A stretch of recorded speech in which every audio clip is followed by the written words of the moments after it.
E aí galera, beleza? Pra quem não me conhece, eu sou o Jaguar, o seu professor de Biologia. E se você ainda não me segue nas redes, corre lá, beleza?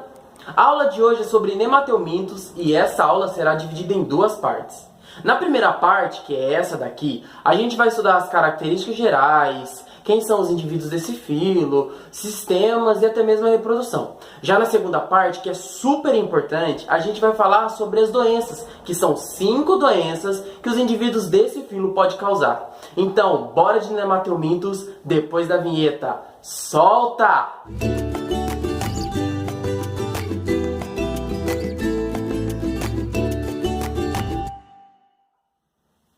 Na aula de hoje a gente vai ver as características gerais dos nematelmintos, depois a gente vai estudar os sistemas que esse filo apresenta e por último a gente vai estudar a reprodução nessa parte 1 do filo nematelminto. E lembrando, não adianta nada ver essa aula aqui e não assistir a aula de doenças causadas pelos nematelmintos. E também não adianta muito assistir a aula de doenças... Mano, o cara meteu uma buzina no meio da minha gravação. E não adianta muito assistir a aula de doenças sem assistir essa aula aqui. Então, para integrar o conhecimento, é necessário que vocês assistam essa aula, tanto a parte 1, que é essa, quanto a parte 2, que é a aula de doenças. Então, galera, bora de nematelminto. Vamos começar com características gerais. Tá pronto? Tá, né? Então, bora lá. Então, bora falar de características gerais. Lembrando que esse filo aqui é o filo das lombrigas. Então, toda vez que alguém falar nematelminto, nematóide, nemátoda, pense na lombriga primeiramente, beleza? E a primeira característica geral que eu quero falar é em relação a esse grupo, que é os indivíduos que compõem eles, que são todos vermes cilíndricos. Lembram da aula passada que a gente falou dos plateumintos? Então, os plateumintos eram o quê? Vermes chatos, achatados. Já os nemátodas, os nematelmintos, são vermes cilíndricos. Os nematelmintos podem ser de vida livre, ou seja, eles vivem sem parasitar nenhum outro indivíduo, ou podem ser parasitas. Lembrando que os parasitas podem parasitar inclusive o ser humano, e no ser humano pode causar 5 doenças. Mas um segredinho aí, ó, vai ter uma aula para falar só sobre isso, viu? Os nematelmintos podem ser tanto terrestres quanto aquáticos. E esses indivíduos terrestres e aquáticos de vida livre, eles podem indicar pra gente, através de pesquisa que nós fazemos, a importância da pesquisa aí, ó, se o solo ou se aquele ambiente aquático é de qualidade. Então, os nematelmintos de vida livre, eles podem servir como bioindicadores, ou seja, indicar se o ambiente está saudável ou não. Os nematelmintos, assim como os plateumintos que a gente já viu, são triblásticos, ou seja, eles apresentam os 3 folhetos embrionários, que são endoderme, mesoderme e ectoderme. Beleza? Esses indivíduos são blastocelomados, que podem ser chamados também de pseudocelomados. Ou seja, esses indivíduos apresentam um blastoceloma ou pseudoceloma. O que isso quer dizer? Isso quer dizer que eles apresentam uma cavidade, um buraco em torno do seu corpo, só que esse buraco, essa cavidade, não é totalmente revestido pela mesoderme. Por isso não é um celoma. Essa cavidade passa a ser um blasto ou pseudoceloma. Quer entender melhor? Então vou soltar uma imagem. Para a gente entender, então, o que é um indivíduo pseudocelomado, ó, como exemplo aqui a gente tem essa lombriga, esse nemátoda, a gente primeiro precisa entender o que é um indivíduo celomado, beleza? Como exemplo aqui, ó, a gente tem uma minhoquinha, ó, um anelídeo, beleza? A gente vai estudar esse anelídeo mais pra frente, fechou? O indivíduo celomado apresenta um celoma, que nada mais é do que essa cavidade representada em branco, ó, esse buraco, beleza? Essa cavidade interna, porque interna fica dentro do corpo. E essa cavidade interna ela é totalmente revestida pela mesoderme, em vermelho, ó. Então, essa cavidade em branco, ela é totalmente revestida pela mesoderme, tá? Então, a cavidade em branco, ela de todos os lados, está sendo revestida pela mesoderme. Já o indivíduo pseudocelomado apresenta um pseudoceloma, ou seja, os indivíduos pseudocelomados apresentam um buraco, uma cavidade interna também.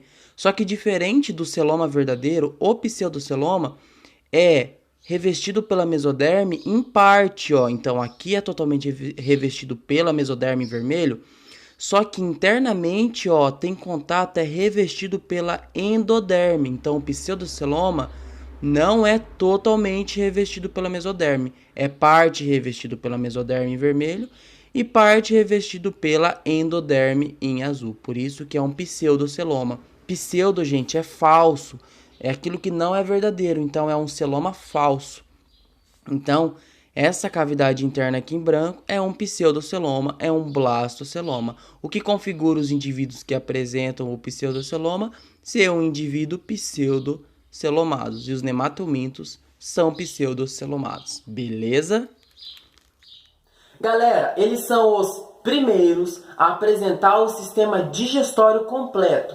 Ou seja, os nematomintos, eles apresentam tanto boca quanto ânus. Isso faz com que o sistema digestório deles seja completo. A gente vai estudar isso mais pra frente em sistemas. Fechou? Mas galera, como que esses indivíduos conseguem parasitar animais como o ser humano, por exemplo, que apresentam suco gástrico superácido no estômago? Bem, esses indivíduos, de forma evolutiva, apresentam uma característica que é a cutícula. E a cutícula nada mais é do que uma camada externa que fica do lado de fora do animal. Então, o próprio animal, o próprio nematelminto, secreta essa cutícula e ela serve de proteção. E graças a essa característica que evoluiu durante milhares e milhares de anos nesses animais, eles conseguem ser parasitas. Massa demais! A última característica que eu quero falar é em relação a um líquido que fica dentro do blastoceloma, dentro do pseudoceloma dos nemátodas. Esse líquido, ele é responsável por gerar o que a gente chama de esqueleto hidrostático. Uma das funções do esqueleto é dar forma ao corpo do indivíduo. E a forma cilíndrica dos nematelmintos é devido a esse esqueleto hidrostático, devido a esse líquido que preenche o pseudoblastoceloma. Além disso, esse líquido é responsável pela distribuição de gases e nutrientes ao longo do corpo do bicho. Lembrando que no ser humano e em outros animais que apresentam sangue, é o sangue que faz essa distribuição de nutrientes e de gases ao longo dos órgãos, tecidos e até mesmo células. Já nos nematelmintos, quem faz isso é esse líquido que preenche o blastoceloma, o pseudoceloma. Mano, que louco, velho! Bora falar de sistemas agora. Bem, os nematelmintos, eles apresentam 3 sistemas, e eles são o sistema nervoso, o sistema digestório e o sistema excretor. Percepção do ambiente, mandar informações para tecidos e células. Bem, isso tudo é função do sistema nervoso. E como que é o sistema nervoso desses indivíduos? O sistema nervoso deles é caracterizado por um gânglio na forma de um anel.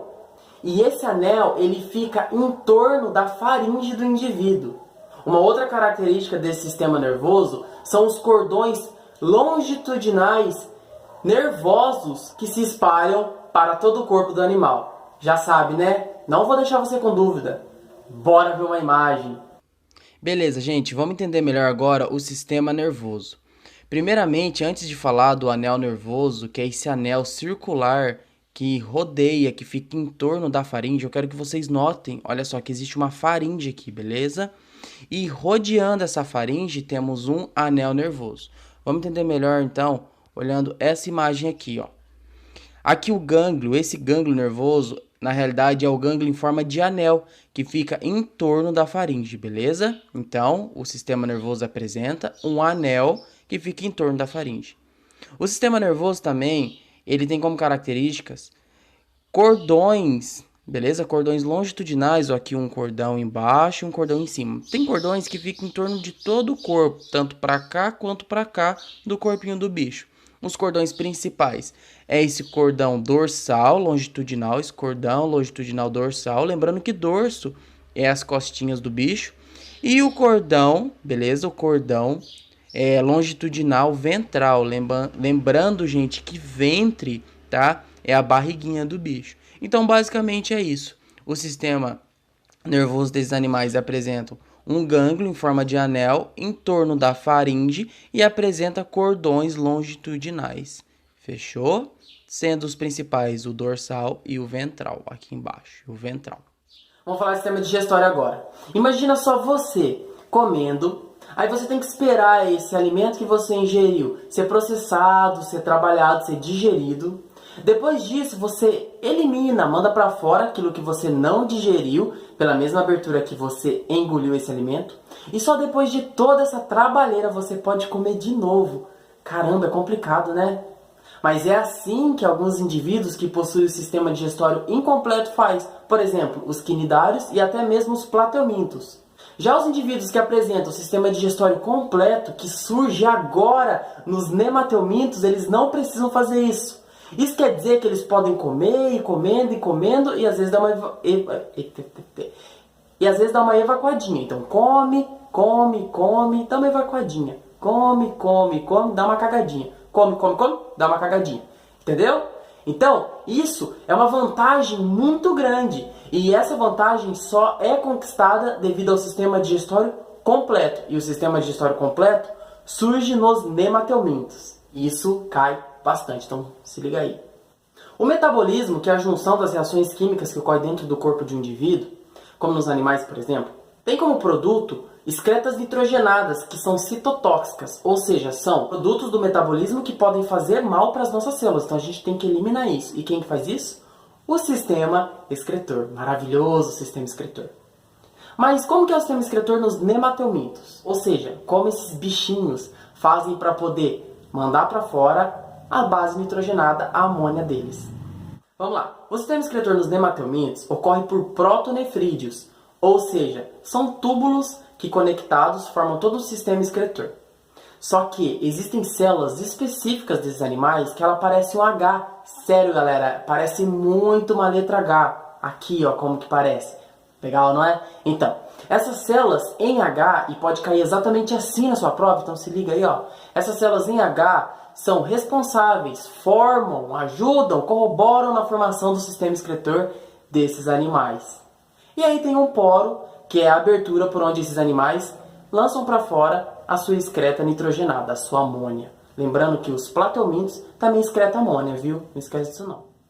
Vamos falar agora do último assunto para terminar esse vídeo, que é a reprodução. Bem, os nemateumintos, eles são dioicos. O que isso quer dizer? Isso quer dizer que tem um macho e tem uma fêmea. Ou seja, existem indivíduos onde o sistema reprodutor que ele apresenta é o sistema reprodutor masculino. Já em um outro indivíduo, o sistema reprodutor é feminino. Então, o sistema masculino e feminino não se encontram em um mesmo indivíduo. Beleza? Porque se isso acontecer, esse indivíduo é monóico ou hermafrodita. Eles apresentam também dimorfismo sexual. O que é isso mesmo? Bem, dimorfismo sexual é quando você olha para o indivíduo macho e o indivíduo fêmea e eles são notoriamente diferentes entre si. Para entender isso melhor, olha essa imagem comigo. Dimorfismo sexual é quando o indivíduo macho é notoriamente diferente do indivíduo fêmea, a fêmea é notoriamente diferente do macho. Nos nemateumintos, nas lombrigas, por exemplo, aqui há duas lombrigas. Esse indivíduo da sua direita é a fêmea e olha só como ela é notoriamente maior do que o indivíduo macho à sua esquerda. Note também que existe uma estrutura no finalzinho do macho, então aqui, ó, é o macho, beleza, ó. E aqui, cobrindo, é a fêmea maior, tá? Note que o macho apresenta essa estrutura aqui no finalzinho. E ela é enroladinha assim para poder, na hora da cópula, grudar na fêmea e assim lançar os seus espermatozoides dentro do poro genital da fêmea, beleza? Então tem duas formas de saber quem é o macho, quem é a lombriga macho, quem é a lombriga fêmea. Através dessa estrutura pro acasalamento que o macho tem e o tamanho, lembrando que a fêmea é maior. Galera, fecundação é a união dos gametas, espermatozoide com óvulo. Bem, nos nemateumintos a fecundação é interna, ou seja, o espermatozoide ele fecunda o óvulo dentro do corpo da fêmea, por isso que é fecundação interna. Existem alguns animais que apresentam uma fecundação externa, ou seja, o espermatozoide fecunda o óvulo fora do corpo da fêmea. Mas nos nemateumintos a fecundação é interna. Quer entender um pouquinho melhor a reprodução? Então, bora ver uma imagem. Então vamos entender melhor essa reprodução. Lembrando que a fecundação nos nemateumintos é interna, ou seja, o espermatozoide fecunda o óvulo dentro do indivíduo fêmea, beleza? Então olha só como que isso acontece.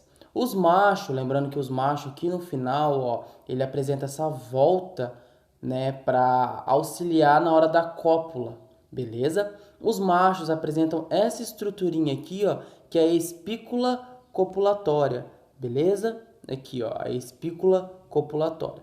Para que serve essa espícula copulatória? Essa espícula copulatória, ela é meio que como se fosse o pipi, beleza? Do macho, para penetrar o poro genital da fêmea, beleza? Aqui outra imagem, ó, a presença da espícula copulatória aqui, tá? Para penetrar o poro genital da fêmea, beleza? Isso tudo na hora que eles vão copular, que eles vão fazer o amorzinho deles, beleza? A reprodução dos nematelmídeos é sexuada. O que isso quer dizer mesmo? Bem, uma reprodução sexuada, lembra aí, é aquela reprodução que ocorre a formação de gametas, que ocorre a mistura de material genético entre os dois indivíduos que estão copulando. Lembrou? Lembrando que a reprodução assexuada é aquela que forma indivíduos clones, sem mistura de material genético. Mas não é essa que a gente está falando da reprodução sexuada agora.